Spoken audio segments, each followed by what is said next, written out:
हमें अपने कर्मों का फल मनुष्य योनि में ही भोगना पड़ता है। कुदरत का भी ये नियम है, जैसा बीज वैसा फल।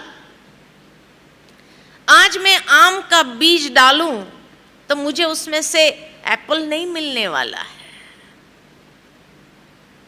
या आम का बीज डालूं तो उसमें से मुझे चीकू नहीं मिलने वाला है।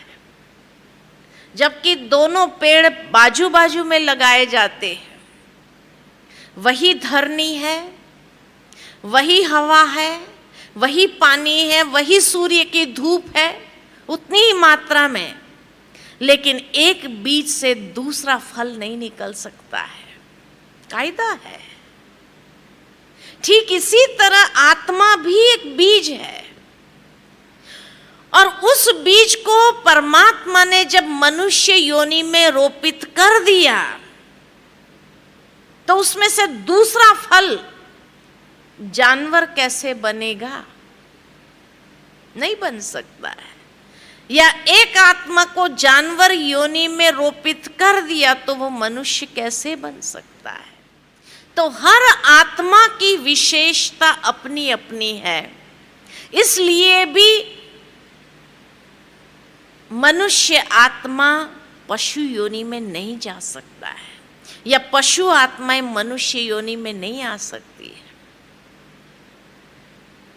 तब कई बार कई लोग हमसे सवाल पूछते हैं, फिर जानवर को कभी मन नहीं होता होगा कि हम मनुष्य बने? तो मैं एक ही बात पूछती हूं उनको कि क्या कभी मनुष्य को ये मन होता है कि हम जानवर बने?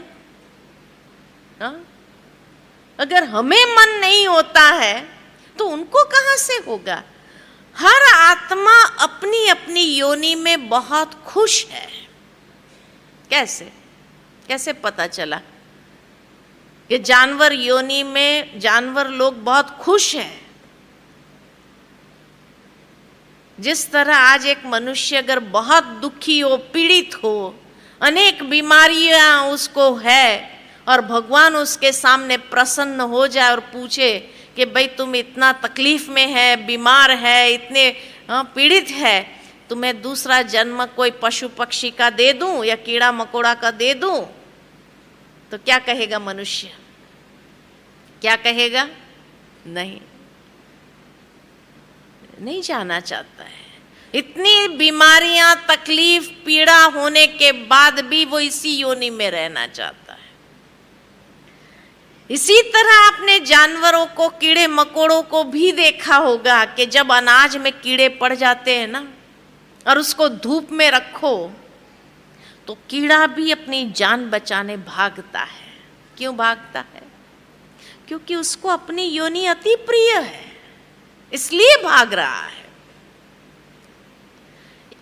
एक बार मैंने एक कार्टून देखा, और कार्टून में यही देखा कि 3 बंदर आपस में बात कर रहे हैं। तो पहला बंदर कहता है कि सुना है कि मनुष्य कहता है वो हमारी वंशज है। तो दूसरा बंदर कहता है, क्या कहा?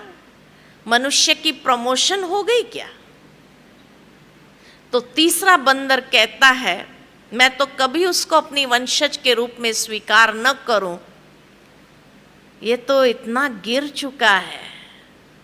आज मनुष्य का खून का प्यासा हो गया है कि इतना बड़ा कटाक्ष था मनुष्य की मनोवृत्ति के ऊपर कि बंदर भी हमें वंशज के रूप में स्वीकार करना नहीं चाहते हैं। कहते ये तो एक दूसरे का खून का प्यासा है, ये हमारे संस्कार हो ही नहीं सकते हैं। इसलिए कहा कि डार्विन की जो थियरी है कि बंदर से मनुष्य बना,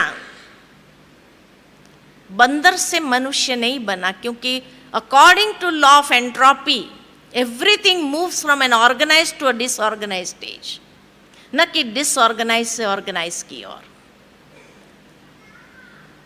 मनुष्य अपने पूर्वजों के रूप में अगर देखा जाए तो बंदर नहीं, असभ्य नहीं था, लेकिन बहुत ज्यादा सभ्य था, दिव्य सभ्यता जिसके अंदर थी, और वहां से गिरते गिरते आज मनुष्य बना। तो डार्विन की थियरी हाइपोथेसिस है, आज मॉडर्न साइंस ने उसको कंप्लीटली डिस्कार्ड कर दिया है, क्योंकि अगर बंदर से मनुष्य बना हो तो आज भी वो स्पीशीज के बंदर है। जू में देखने को मिलता है, होमो सेपियंस ऐसे लिखा होता है वहाँ पर। अगर साइंस टेस्ट ट्यूब बेबीज पैदा कर सकता है, क्लोनिंग कर सकता है, तो क्या उन बंदरों को मनुष्य बनाकर नहीं दिखा सकता है? तो इसीलिए मॉडर्न साइंस ने डार्विन की थियरी को भी डिस्कार्ड कर दिया है कि हमारे पूर्वज कोई बंदर नहीं थे, लेकिन हमारे पूर्वज बहुत दिव्य सभ्यता वाले थे, वहां से हम गिरते गिरते मनुष्य बने हैं। और वैसे भी आज विज्ञान ने इस बात को प्रूव कर दिया है कि जब पास्ट लाइफ रिग्रेशन में ले जाते हैं तो अब विज्ञान भी, मेडिकल साइंस भी रीबर्थ में मानना शुरू कर दिया है। क्या मनुष्य योनि में ही जन्म लेता है? कई जगह ये पास्ट लाइफ रिग्रेशन में ले जाते हैं, और किसी ने आज दिन तक ये नहीं बताया कि मैं जानवर से मनुष्य बना,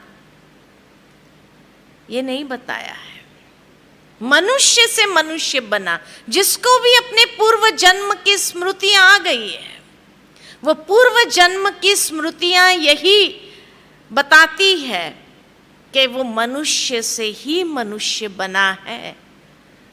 और विदेशों के अंदर तो कई बार साइकोलॉजिकली कैरिड फॉरवर्ड जो फोबियाज होते हैं, उसको ठीक करने के लिए भी पास्ट लाइफ में जब ले जाते हैं तो पता चलता है, और उस बीमारी को ठीक कर सकते हैं जो साइकोलॉजिकली कैरिड फॉरवर्ड होती है। तो इसलिए वैज्ञानिक सबूत भी आज ये बताता है